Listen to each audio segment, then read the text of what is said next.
Chers frères et sœurs, dans le Seigneur Jésus-Christ, mille fois soyez bénis. Aujourd'hui, nous allons parler du psaume 113, où l'auteur disait qu'il portait envie aux insensés, qu'ils étaient toujours à l'aise, toujours en bon point. Et lui qui est élu de Dieu, lui qui est enfant de Dieu, il se souciait de son sort. Psaume 113, verset 2, verset 3, verset 4, qui dit « Toutefois, mon pied allait franchir, mes pas étaient sur le point de glisser. Car je portais envie aux insensés, en voyant le bonheur des méchants.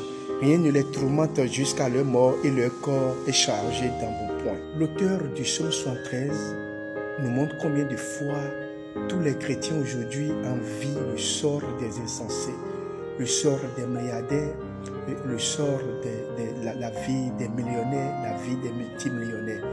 Le psaume 113 est le reflet exact de ce qui se passe aujourd'hui. Beaucoup de chrétiens qui aujourd'hui ne sont pas encore millionnaires ou milliardaires envient le sort de ceux qui sont riches, ceux qui sont des mondains, des païens qui vivent la vie de luxe, la vie de richesse, la vie de pacha, la vie de milliardaire. Beaucoup d'enfants aujourd'hui qui se disent chrétiens insultent Dieu, insultent l'éternel Dieu de ne leur avoir pas accordé la richesse et la prospérité. Le psaume 113, le verset 5 dit « Ils n'ont aucune part aux souffrances humaines.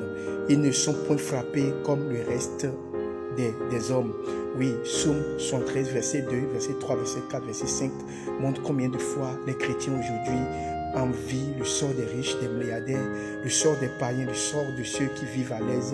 Et pour eux, ils ont de l'embonpoint. Pour nous, les chrétiens, qui envions le sort des autres, c'est que les autres sont plus à l'aise que nous.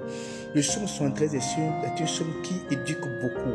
Le psaume éduque tellement que nous devons réciter chaque fois ce psaume à nos enfants pour que les enfants puissent comprendre ce qui se passe en réalité.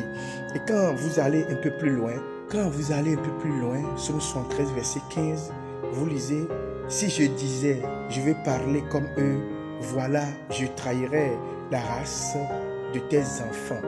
Quand j'ai réfléchi dessus pour m'éclairer, la difficulté fut grande à mes yeux. » À partir du verset 15, nous voyons combien de fois Aphaz, l'auteur du psaume 113, comprenait la leçon de vie.